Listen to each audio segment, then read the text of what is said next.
The subject of immigration is top of mind in Alberta today. Premier Danielle had promised to hold a referendum on the matter.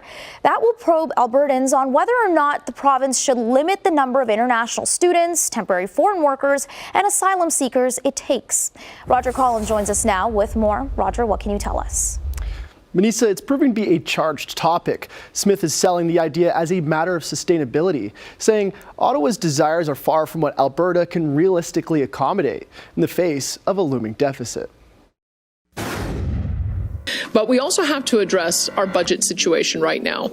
Alberta has dealt with low energy prices before, and we've absorbed periods of high population growth, but we've never dealt with them both at the same time, at least never quite as acutely as we have over the last few years. Next week, Alberta tables its budget, one that forecast a multi-billion-dollar shortfall as oil revenues decline. With a $6.5 billion deficit on the horizon, Smith says part of the problem lies in a population growth driven by migration.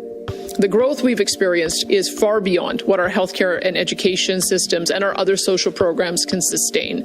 Every new arrival, particularly if they bring their family, draws on Alberta's public services. Not every newcomer is a net contributor to the provincial revenues that fund those services, and that's the crux of the challenge facing us. Canada has seen a massive spike in immigration over the last 5 years, and Alberta is no stranger to that boom. It leads in interprovincial migration and the year-over-year growth rate compared to the rest of the nation. Obviously, there'll be a desire to point fingers at people, but overall, historically, Alberta has seen itself as being pro-immigration because it's allowed it to expand.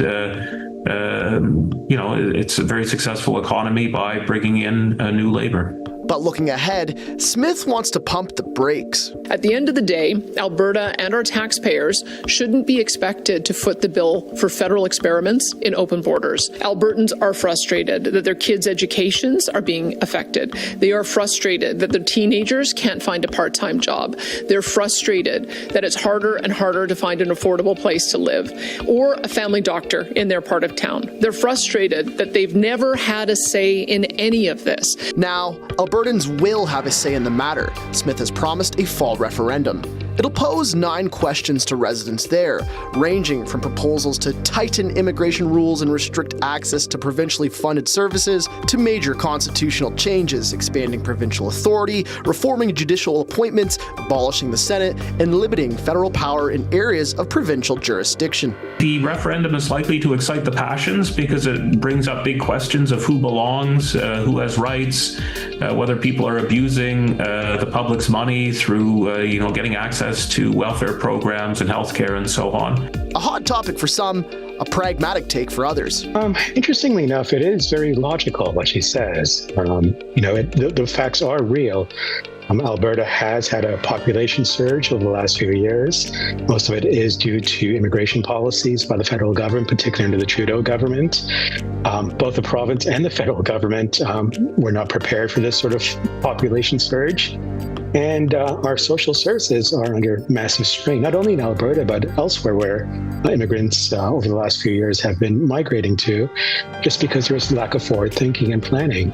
The reality is you cannot build homes fast enough to accommodate 150,000 people a year coming here. You cannot build schools fast enough to accommodate 80,000 new students coming here in 3 years. You cannot build hospitals and long-term care fast enough to be able to accommodate that population. So it's the speed.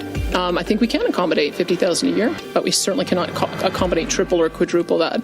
And that's the reason why we've got to get a better handle on this. There's been a lot of pushback from the provincial opposition there. The current Alberta NDP deputy leader says rather than a referendum, Smith should just hold a general election instead. For now, it looks like Albertans will get a chance to vote on the matter this October.